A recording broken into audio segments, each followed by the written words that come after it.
Dating call center agent at content creator, ngayon successful entrepreneur sa wellness business industry.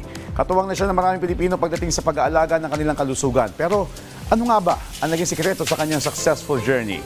Alamin natin yan dito sa Negosyo Tayo.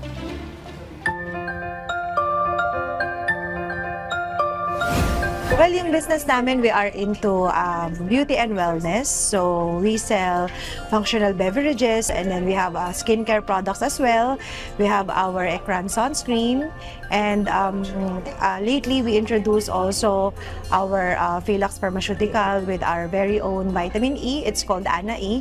And then we also have the Shirataki rice. Dati po akong medrep. Dati rin akong pumasok as a call center agent. So, dati rin ako nagbebenta ng Xerox copier machine. Before, naging vlogger ako ng mga pre-love luxury items. So, nagtuturo din ako sa mga tao kung paano nila malalaman yung mga real versus fake. So, doon ako nag-start na nakilala sa social media and then eventually, ayan, napunta ako into this line naman, into beauty and wellness industry. Nung nagtatrabaho pa lang ako, actually, even nung college naman, I have this mga side hustles talaga kasi I'm a working student.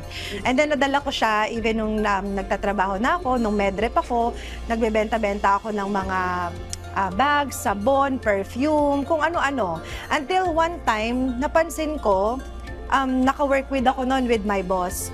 Tapos nagpaalam ako sa kanya na magre-resign ako. Because I noticed na yung kinikita ko sa isang araw ng mga side hustles ko lang is kaya na niyang punan yung 1 month na sweldo ko nung nagtatrabaho ako. So, iyon yung parang naging deciding factor ko. So, namili talaga ako kung ay tutuloy ko ba itong business na sinimulan ko or pagpapatuloy ko yung pagiging empleyado ko. Actually, we started with antibacterial wipes. Doon nagsimula ang lahat. So, way back 2021, it's pandemic. During the pandemic, actually, doon nag-start yung business. And eventually, lumaki na siya ng lumaki. Hindi naman ako rin nagtatrabaho or nagbe-business pang sarili lang, but even for my family. Kasi lumaki kami ng hirap talaga. So, even yung parents ko, so up to now, we're supporting them.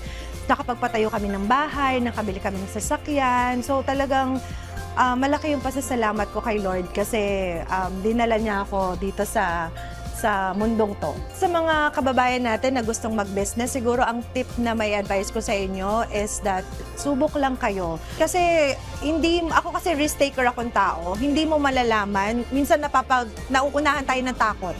Hindi mo malalaman kung magsasucceed ka kung hindi mo susubukan. And palagi niyong tandaan na oo, may time talaga na madadapa ka, mauubos ang puhunan mo, pero dyan ka kasi matututo. Huwag kayong makalimot na tumawag kay Lord, especially sa mga times na meron tayo at sa mga times na wala tayo.